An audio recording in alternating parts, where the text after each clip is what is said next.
Coming up this week on the Course Life podcast, our front nine gets going with the Valero Texas Open. I walked with two PGA Tour pros in the field and take you behind the scenes, plus a dramatic finish there in San Antonio. And at the LPGA's match play / stroke play event, Nelly Korda reigned supreme again. Not a broken record, a true thing that happened.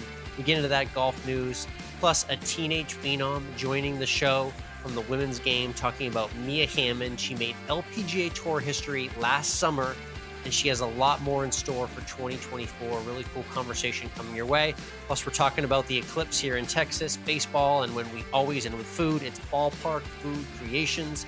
All of it brought to you by our friends at Desert Fox Golf. We love Desert Fox Golf every single week of the year, but especially during Masters Week. We'll get into all the Masters coverage from Augusta, but just know that as you're enjoying the Masters, the team from Desert Fox Golf is still working hard to give you the best golf cart accessories to add to your golfing experience, from the phone caddy to the towels and the tumblers, the Swing Aid tumblers, the cigar holders, and the upcoming DJ 10 speaker. They basically do everything for the golfer throughout every season, no matter what major or what tournament is going on. They offer great supplies and products for you at desertfoxgolf.com. They're our friends of the show and a longtime sponsor of the Course Life, so be sure to give them a like, a subscribe, and support their content as well. And check out desertfoxgolf.com.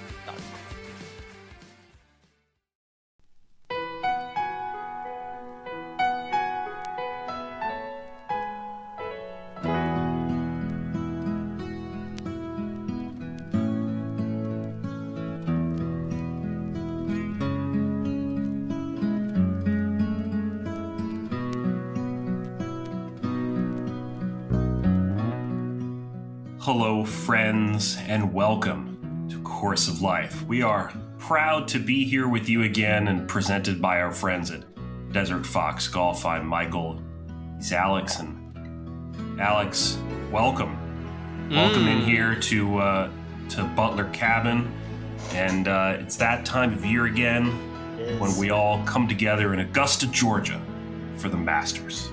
Love the way you hit those syllables hard, just like the legend Jim Nantz himself. It is Masters Week.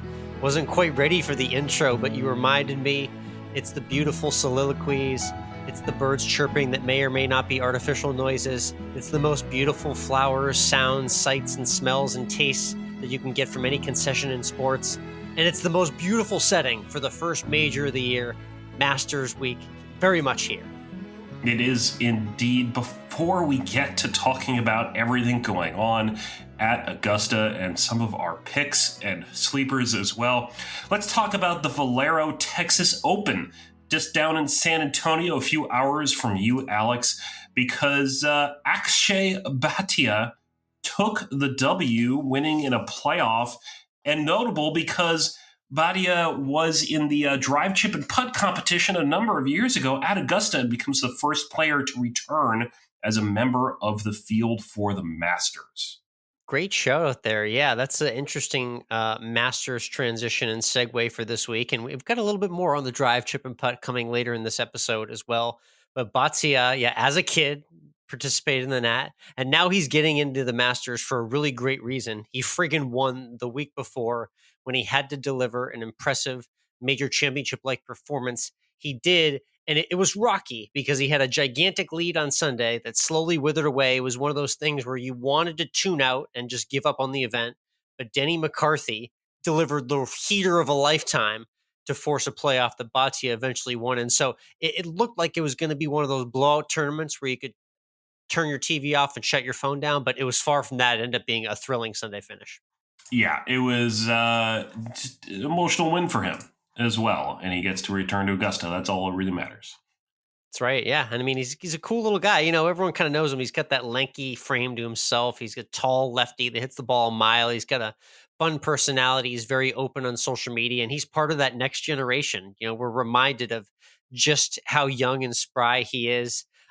So definitely a guy we're going to see as a fixture in major championships and PGA Tour events for years to come. Shout out to Bhatia for getting it done in San Antonio. So what was it like while you were down there for a little bit for some practice rounds? You got to walk some holes with our boy Dylan Wu. What was it like down there in San Antonio? It was cool. I got to walk the back nine of TPC San Antonio. So I met Dylan and his brother Jeremy there at the range. got to walk the range, see everyone swing. Actually, forgot to mention this to you. Just chance bumped into Seamus Power as he was heading to the range and saw him. And we talked about our Ireland trip and reminisced on that for a few moments. So that was really cool to connect. And then, yeah, I walked the back nine with Dylan Wu and his buddy Justin Lauer. You know Lauer because him and Wu played together last spring in the Zurich Classic, the two-man team competition, and collectively had one of their best finish on the PGA Tour together as a team. So they were excited to bring that together. In case you don't think those players out there on the PGA Tour might care about that Zurich event, oh, they do. Dylan and Justin were just talking about that all the round on a random Tuesday practice round. So it was neat to see them carve their way through the back nine, play some of the signature holes, and we'll definitely have a cool video following behind the scenes the entire 9 holes as well. Well, now that there's no Dell match play, I feel like the team event at the Zurich is like the last best chance for alternative golf on tour. Right? I know. Seriously. Yeah. It's like, the alternative formats you and I know a lot of the casual viewing audience would love to see in the game of golf. So cheers to more of that coming back in the future, but really neat following and looking forward to following their run up to the Zurich Classic here in the next month. I told them both, hopefully I see them at big tournaments in the months to come this summer.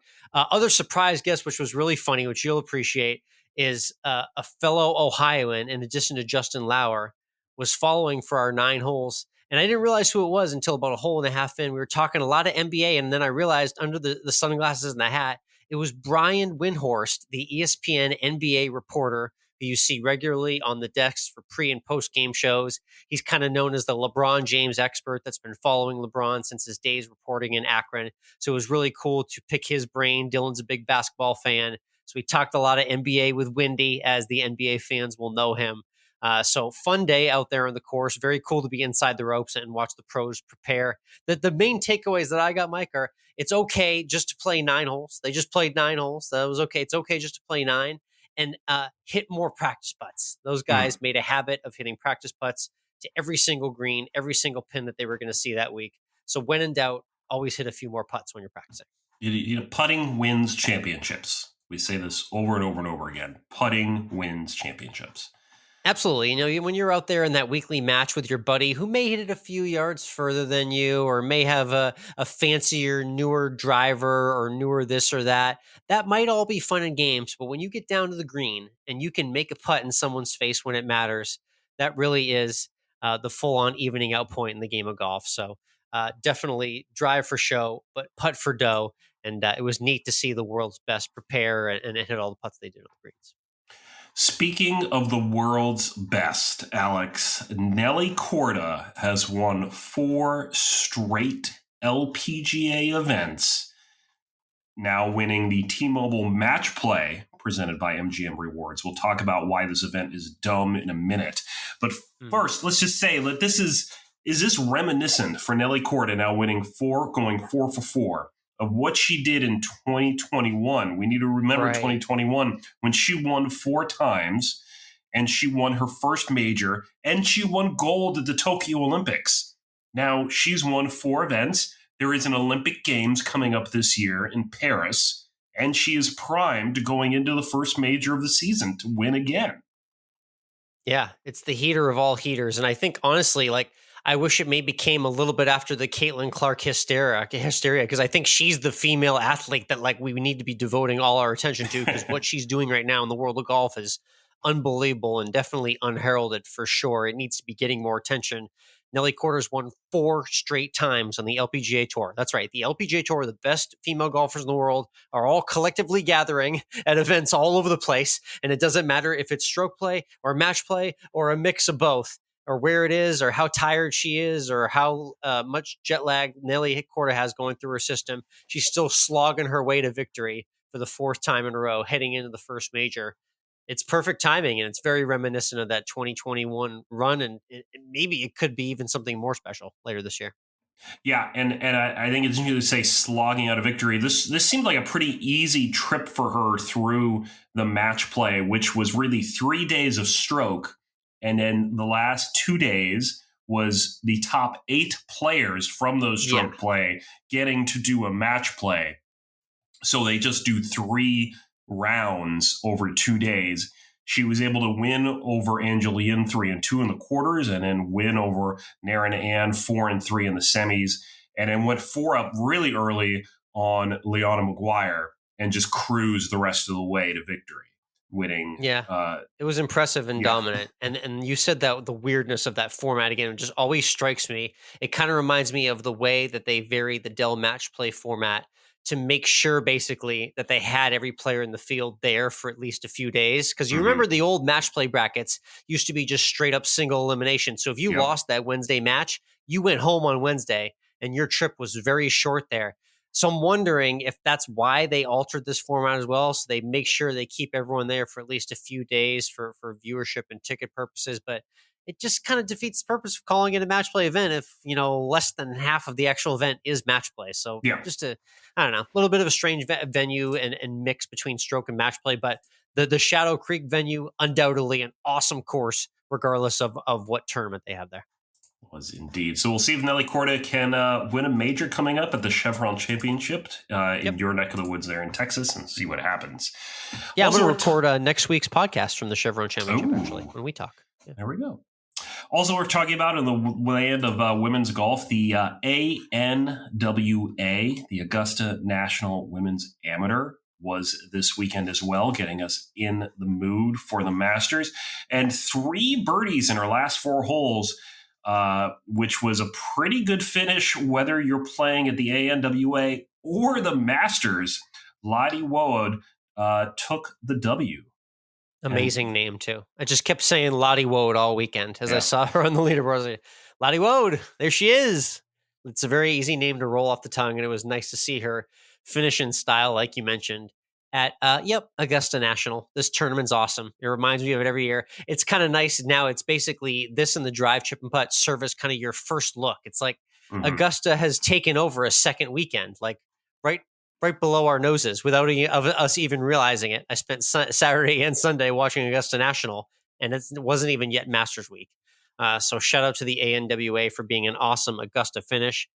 Candidly, I hope they just have the whole event there at Augusta and switch it from Champions Retreat. We'll see how that changes in the years to come. But like you mentioned, awesome finish. Finishing with birdies at Augusta National, core memory for life unlocked there for Lottie Woad. It is indeed.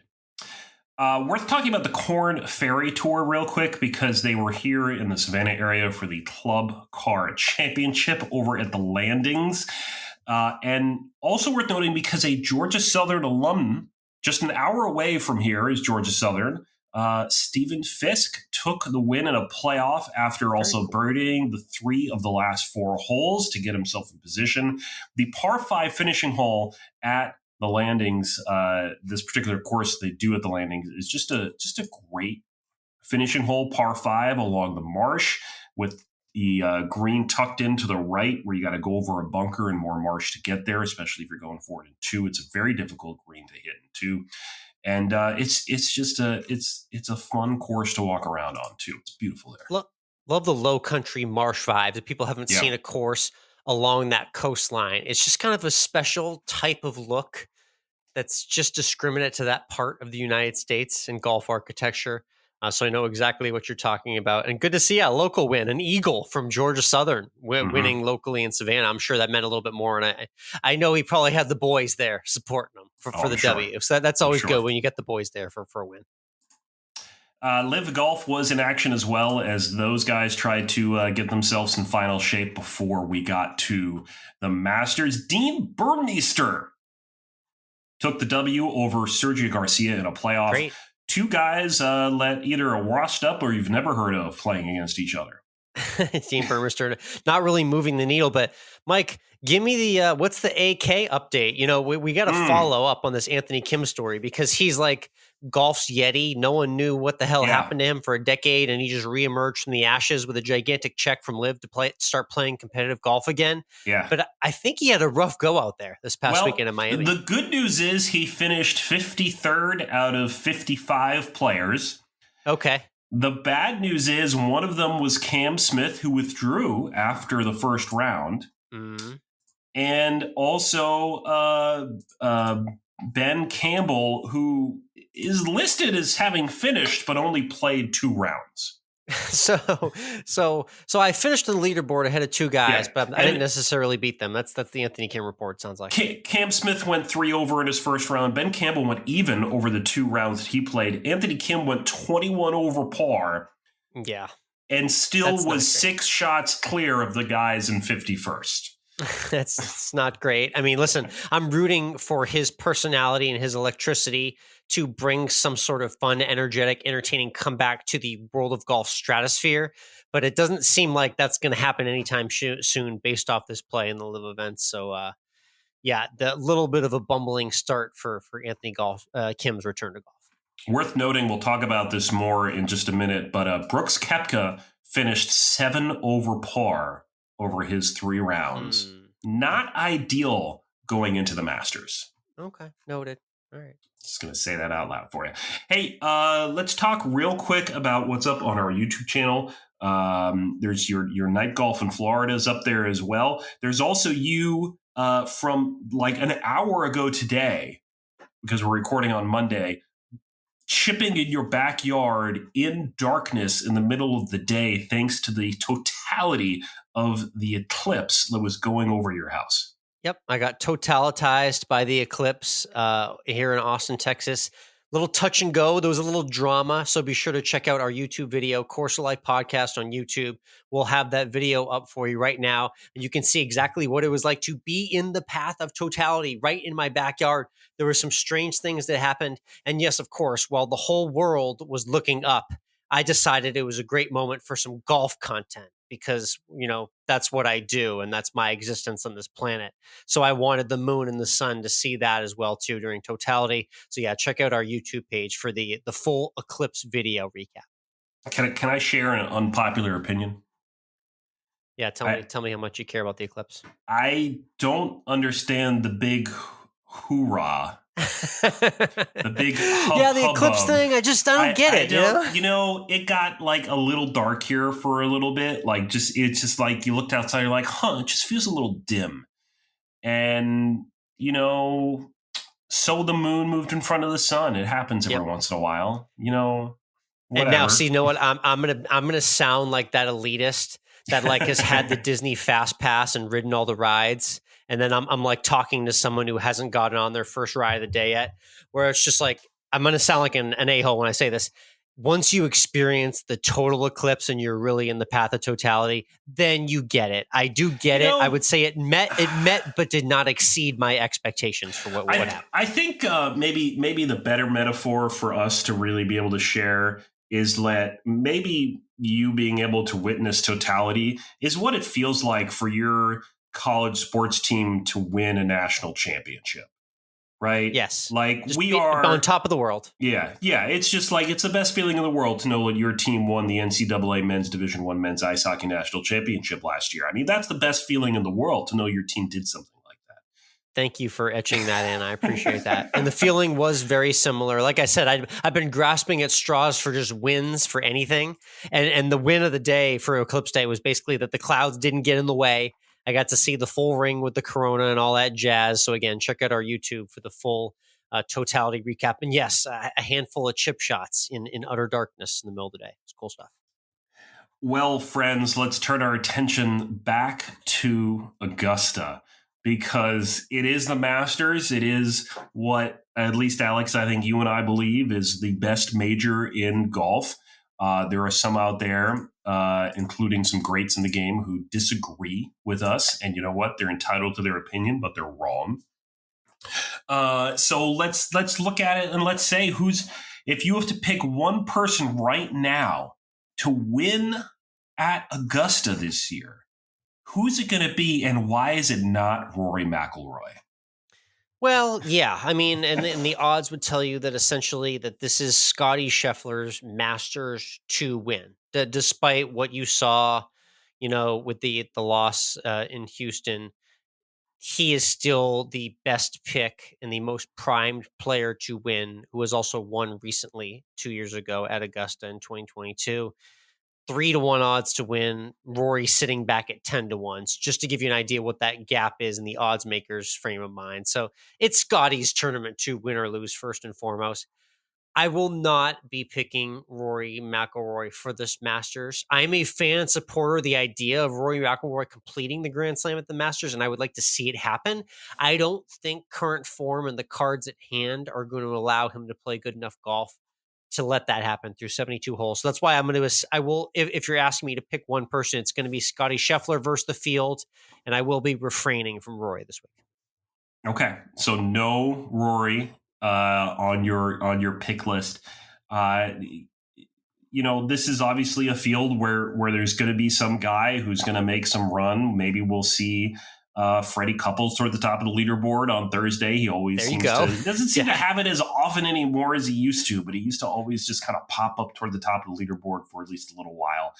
But I mean, give me a sleeper here. Do we think someone on this list could actually have a chance from toward the bottom to make a big move and maybe really I don't know. It's one of those courses where we always seem to gravitate towards players who have played well here in the past. Yeah. And there's a little bit of leaderboard gravity with guys that just, even if they're not coming in with great form, if they played well at Augusta in past years, they tend to find the form here. It's a big time horses for course place. So if you want to go down at guys like that who are not in form but have played well at the Masters recently, if you want to scroll down, I mean, you could scroll down to Ricky Fowler at 75-1. The guy doesn't have any form right now, but he's played well at the Masters. He has a history of contending at this tournament.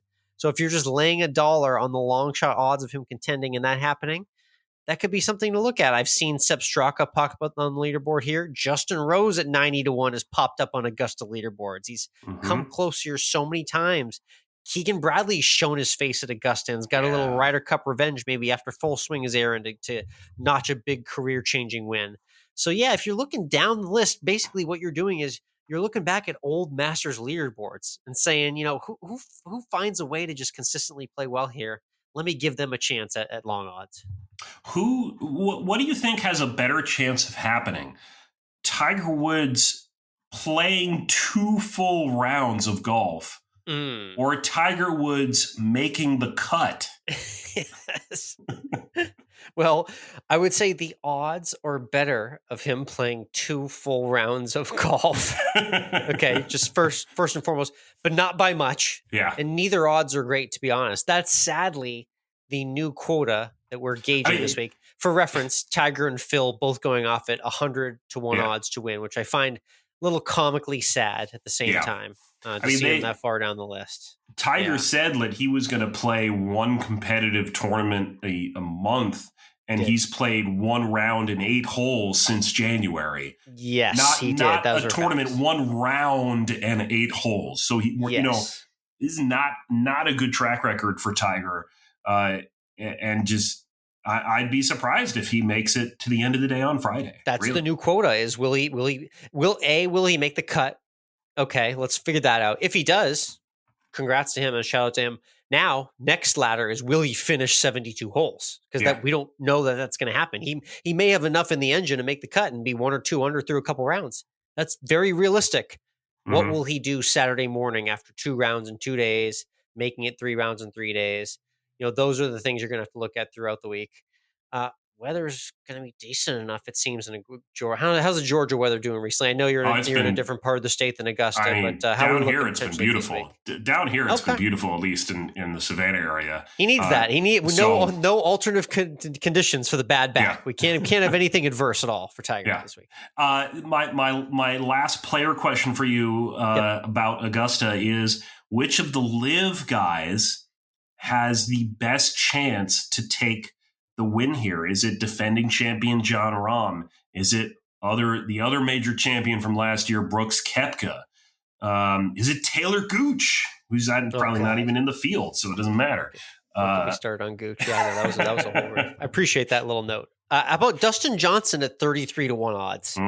Again, just a mopey, vanilla ice cream, unenergetic personality of a guy that doesn't really give you much.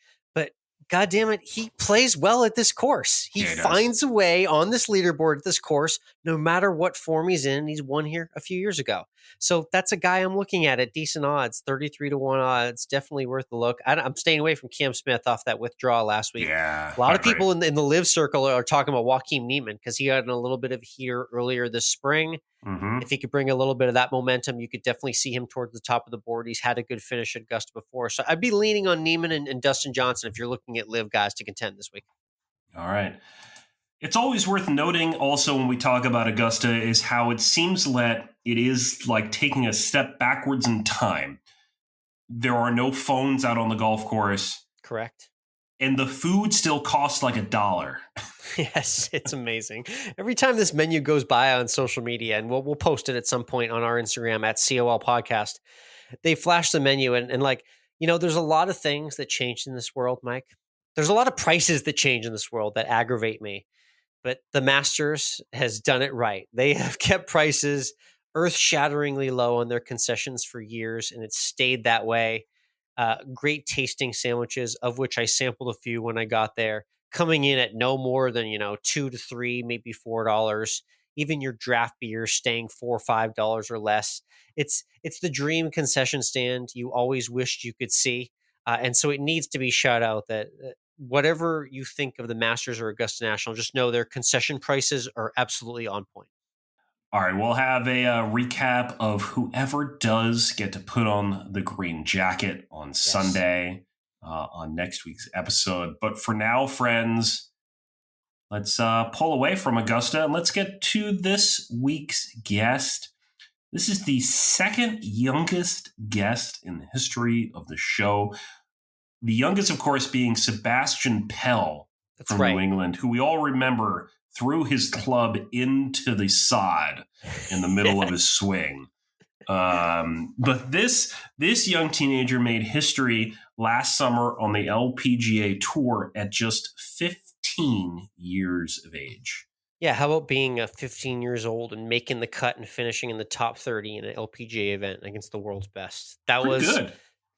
Impressive stuff from this week's guest, Mia Hammond. And she's got a fascinating story about where she sits in the golf landscape right now as a successful teenager. And there's a lot coming her way. But this is a really interesting conversation with potentially a name you want to get to know for the future of golf, and Mia Hammond.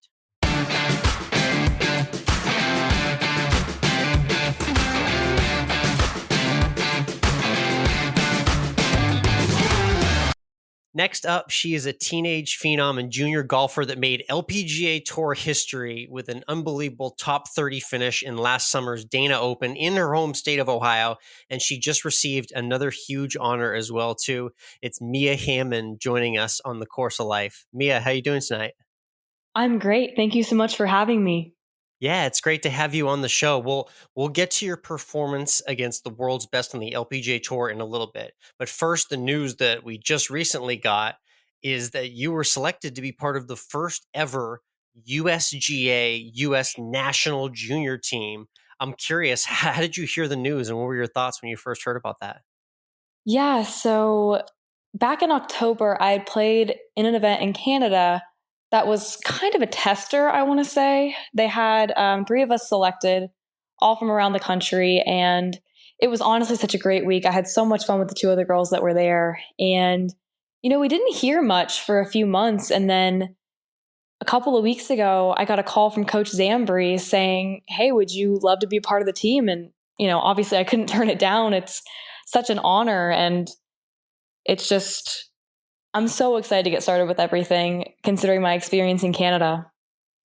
Yeah, I mean, obviously repping your country is super exciting. I imagine that you've definitely seen things like the Solheim Cup and all sorts of different USGA match play. And I'm sure that's definitely something you're probably pretty excited to be part of, right? Absolutely. Absolutely. Awesome. Well, I saw something interesting about how you grew up and first got into the game that was fascinating, that you actually grew up and learned a lot of your golf on a simulator. Tell everyone a little bit about your background and your favorite memories of learning the game growing up as a kid.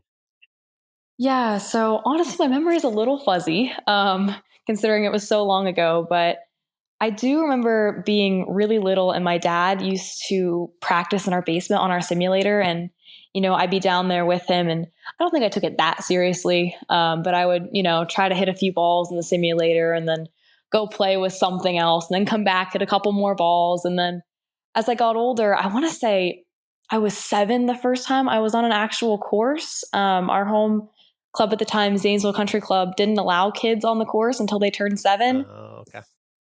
So I think that was when it truly picked up for me. And honestly, I think the interest truly came from my first tournament, really. There were 6 girls in the field, and top 5 received a medal, and I was 6th out of the 5 people that got a medal. And I think that really pushed me from there forward. It was wow, yeah, that's definitely a blow in your first tournament like that. But I'm glad you took that as a point of adversity and turned it into a positive to motivate yourself to play a lot more. Did you play a lot of other sports growing up, or was it always just golf for you? So I had started with softball. I want to say I was 5, maybe 4 or 5. I don't exactly remember which, and I want to say I was relatively good. Obviously, don't remember much.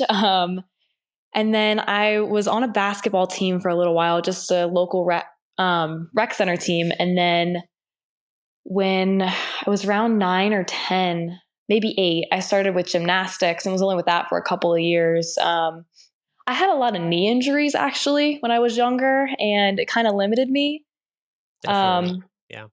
So golf is obviously a very low impact sport, and it's easy to avoid injury with it. So I think that was honestly the turning point for me that made me focus just solely on golf. And, it's given me so much. Yeah, it's very cool to hear about your journey, and your junior golf tournament success is very well known at this point. But I'm curious, is there a specific like junior tournament you won or a favorite that sticks out when you realize that, golf would be your main focus? I wouldn't really consider it to be a tournament exactly, but my favorite win was definitely drive, chip, and putt a couple of years ago at Augusta National. It was truly, I think, my first time in front of crowds. And I remember on the very last stage, it was putting. We were the last group still competing, the oldest girls. And there were so many people surrounding that last green. And it was just such a surreal experience hearing the people cheer for you. And it was truly incredible. But the first tournament I'd say that really made me realize I should truly focus on golf, I want to say it was a U.S. Kids tournament in Florida, the Holiday Classic. I believe they still have it every year in December. It was honestly considered my first big win at that time. And I was so excited and so happy to finally see my hard work paying off. Yeah, that's a very cool win. And obviously, when you're winning a junior tournament in Florida, you're usually competing against a bunch of people that play golf year round. So that's very exciting for you from Ohio. I know how much that had to have meant to you. And mentioning Augusta National, I had to ask, was the course as beautiful and pristine as you remember? The one thing that struck me when I went there to the Masters, Mia, is how beautiful the course was in real life. It's even more beautiful than what you see on TV, isn't it? Absolutely. There's no place like it. Every blade of grass is just cut perfectly. There's not a single thing out of place there. Yeah, really cool experience with the drive, chip, and putt there. It's Masters Week, as our audience is hearing this as well too. Again, Mia Hammond joining us on the Course of Life. So now tell me a little bit about kind of what the experience has been like. You mentioned crowds at Augusta National. Let's talk about LPGA crowds, and specifically that week at the Dana Open. What was it like for you having crowds kind of watch your every move all week and living kind of that life for a week of what an LPGA Tour player experiences? Yeah, it was definitely something new. I know the night leading up to the tournament, I don't think I've ever been that nervous. I remember the first tee shot, like I was visibly shaking. Honestly, I think for the first 5 or 6 holes. It was hard to tee the ball up even. Yeah, very difficult. But as the week went on, especially on the weekend, more and more people showed up. And on 17 and 18, the final round specifically, there were thousands of people, I feel like, behind the 17th and 18th green that were standing there watching. And I actually ended up birdieing the last 2 holes that day. And, hearing people cheer my name and cheer for me, clap, it was truly amazing. That's an awesome experience, and it had to be obviously neat from your perspective. I'm curious, maybe meeting other players out there on tour throughout the week. I'm sure you had some interactions throughout the week. Is there a favorite player or new LPGA Tour friend that you made that week on the grounds? I actually got to meet Lydia Ko on the range. She is super, super sweet. Actually, when I played my second LPGA event last year, she actually recognized me on the range and came up and talked to me. And then during the round, I was able to play with Wei Zhang, and she is so sweet. She actually played a part of my practice round at my second LPGA tournament with me. I got to play 3 rounds with her at the Dana in Toledo, and she was so fun to play with. She's such a happy person and just so easy to get along with. That's awesome. Yeah, Lydia Ko, and she's in a similar position to you in that she was playing in a lot of big time tournaments at a very young age, and we always joke on our show that it feels like Lydia Ko's been around forever, but she's still so young. So there's a lot of future for you and her for sure in the game. So that's awesome that you befriended her and she befriended you as well. So tell us and our audience a little bit about what the future looks like for your tournaments and what's kind of your game plan from a golf perspective for the rest of 2024. Yeah, so I'm playing in a few junior tournaments coming up, and then I actually received an exemption back into the Dana this summer. I believe that's in the middle of July. Awesome. And then I received a spot into the Monday qualifier and the Pro-Ams for the ShopRite in New Jersey, the LPGA. Okay, cool. Yeah, that's a tournament that's been around there for a long time. There's a lot of history at that event. Absolutely. And then I'm going to try to qualify for the US Open and the USAM as well. Those qualifiers are actually pretty soon. And yeah, like I said, I think it's mostly junior tournaments, but they're mostly invitational tournaments. And then I also received an invite to the Mizuho, which is where the AJGA plays along with the LPGA players on the course. Oh, yes. Okay, very cool. Is that where is that taking place? Is that in the New York City area? Yeah, it's in New Jersey. I believe Liberty National Golf Club. That's a beautiful course there with the Statue of Liberty in the background. Have you ever been to New York City before for a trip? I have not. I'm super excited to see it though.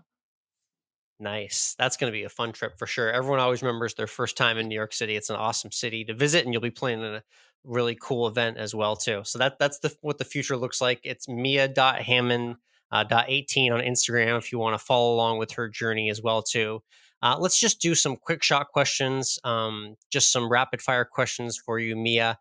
The first one is thinking about your home state of Ohio. What is your favorite golf course in the state of Ohio? Zanesville Country Club, 100%. Yep. Home course, loyal. I could see that. Nice. And would you prefer a course if it had tucked pins on every green or it had a water hazard on every hole? Which one would you prefer? Probably tucked pins on every hole. Yeah, just stay away from the water at all costs. Yeah, definitely. I just played golf in Florida, and it reminded me how much water there is on the courses there. Gosh, it's brutal there. For Ohio golf, what do you prefer? I know the season isn't as long as you would like for it to be up there. Do you prefer spring golf or fall golf in Ohio? Probably fall golf. I like when it gets a little cooler in the end of the year and doesn't rain as much. Yeah, true. It's probably a little bit drier. All right, let's get to the food questions. We love to end all of our interviews with food. I did a little research to know that you're a big McDonald's fan. So tell everyone what's your McDonald's order these days? What are you getting? So I love to get a McGriddle in the mornings without egg. It is my go-to, my absolute favorite. And of course, I have to get a Coke with it.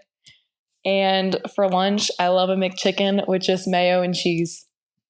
Okay, pretty simple order. So now let's think about something more elaborate for our 19th hole question.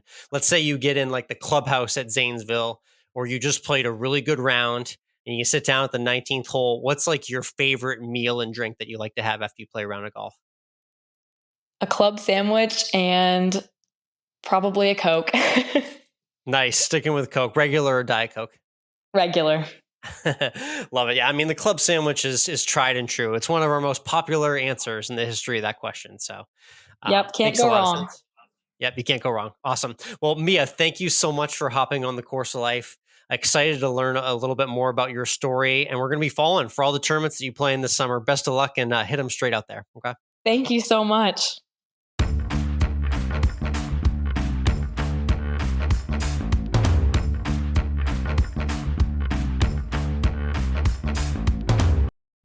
Course of Life podcast is brought to you by Zencastr. We've been using Zencastr here since almost the very beginning as how Alex and I record this podcast from hundreds of miles away. And it provides us with great quality audio that works every time. And it's something that makes Course of Life what it is and has kept us being able to make consistent episodes every week. And now it's super easy to record a podcast with Zencastr. You log in using your browser and start recording a high quality podcast right away. You record studio quality sound and up to 4K video with your guests. You feel a sense of zen knowing Zencastr's multi-layered backups ensure you always have your recordings in the highest quality, even if the connection is unstable. And have you ever wondered what you actually sound like? Zencastr's post-production process makes you sound buttery smooth. It automatically removes those ums and ahs in your recording. It removes those awkward pauses in conversation too. Set the right podcast loudness and levels while reducing background noise with the click of a button.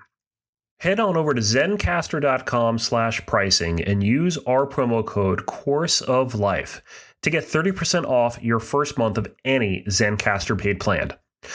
We want you to have the same easy experiences we do for all of your podcasting and content needs.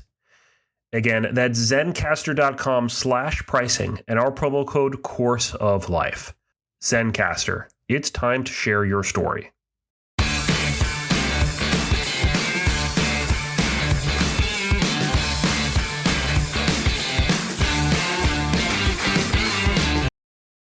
We're back. Great chat there with Mia.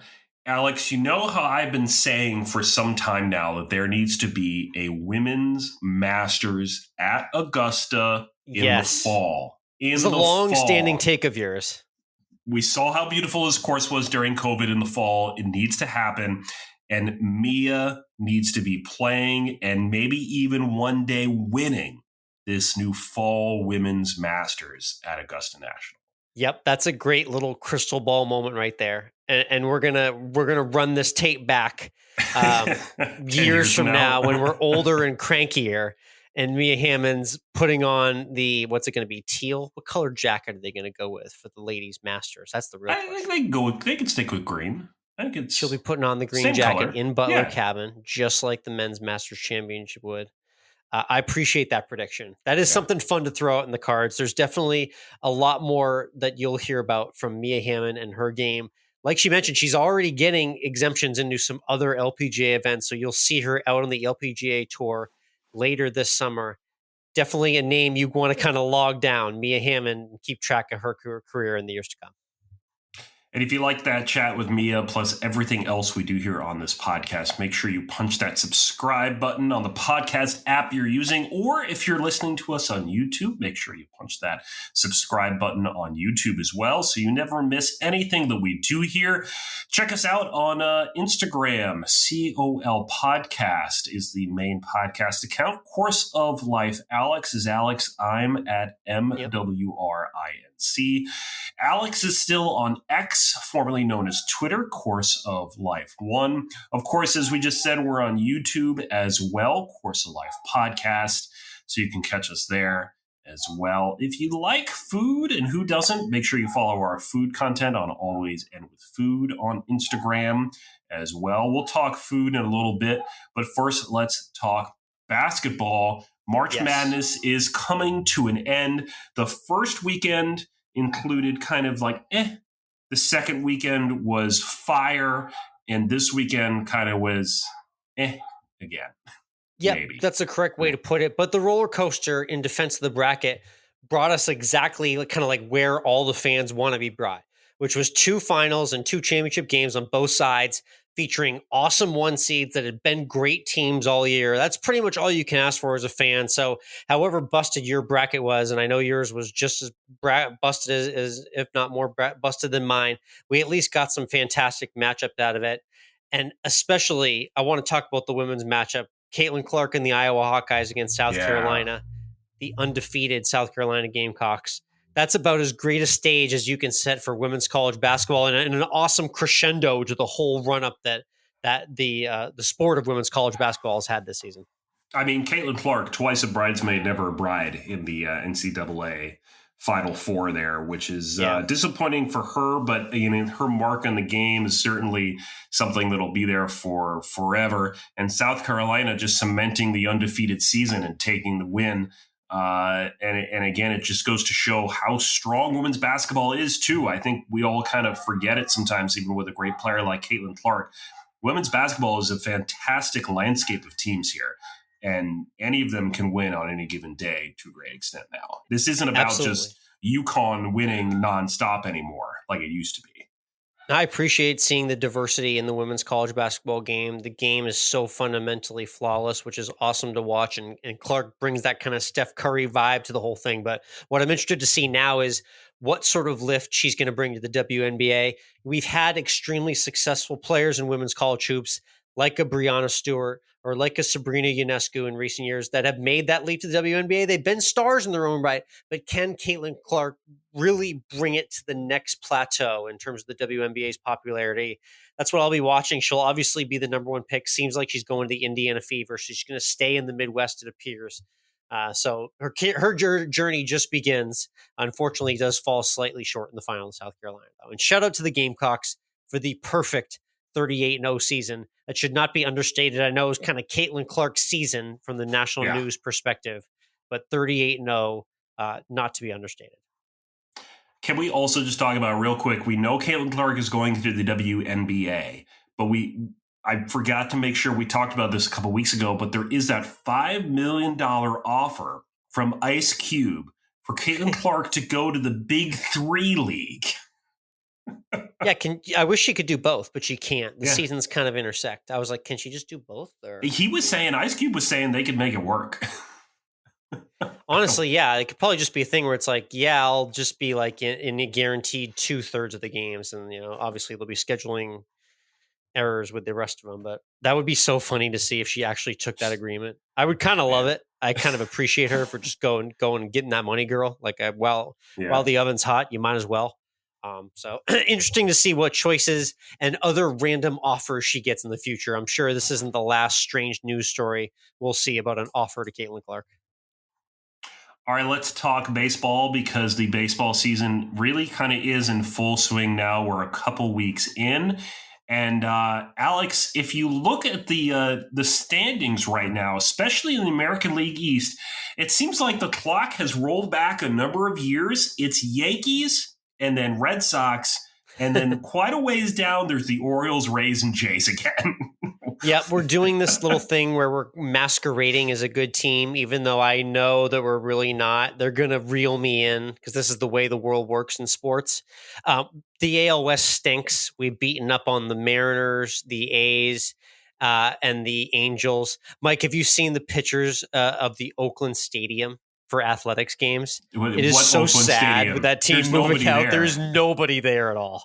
Literally nobody there. It is what the athletics ownership has done to this team is criminal. And they're going to go rot in a minor league park in Sacramento for a couple seasons before they move to Vegas. How horrible is that? Let the Major League Baseball owners have allowed this to happen is just even worse, I feel like. It's just so sad what's happened in Oakland. I feel so bad for those fans. As a player, I wouldn't want to play there either.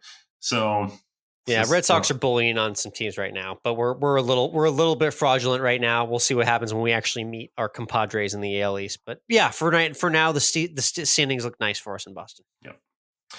The Yankees are just doing great. We're 8-2. We're sitting pretty. We're playing good baseball. We're pitching well. Offense is hot.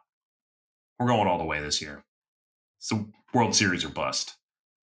It's good to see baseball back on the screen, if nothing else. Yes. Let's keep talking baseball, but let's do it as we #AlwaysEndWithFood. Yep, at AlwaysEndWithFood on Instagram. If you want to check out our food content, it's our 19th hole content to end the podcast where we talk all things food. We're back in the swing of baseball, and obviously the promotions are out for all of Major League Baseball, the clubs, the stadiums, and most importantly, the ballpark concessions.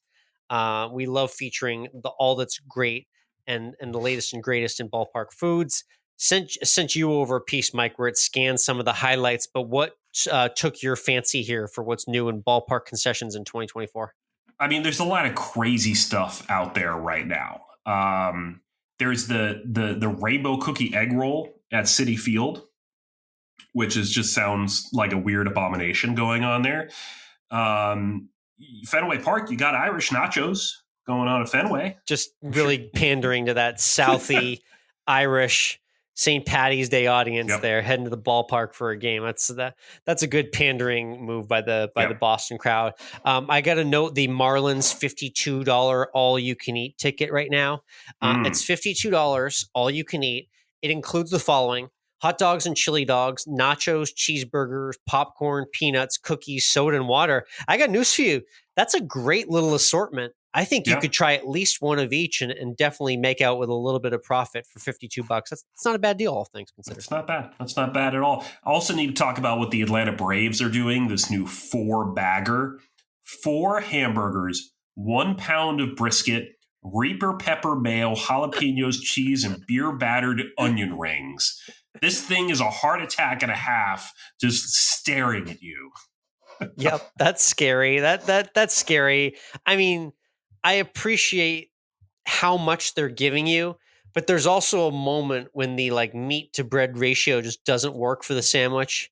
We're in a stadium seating environment. This is a sloppy eat at 4-bagger. It's 4 separate burgers. This isn't like insane. 4 burger patties and a pound of brisket. This is 4 separate burgers on the platter. Insane. Fried food heaven there with the rings and fries. Really, a 4-bagger from the Braves. Love that. You can check out all that and more. Again, Always End With Food for our food content as well. I did a little Buc-ee's haul. Check out our food content there. Again, COL Podcast on Instagram. Be sure to follow the YouTube for that Eclipse video. And we thank you for tuning into this week's Course of Life podcast. We'll see you next week.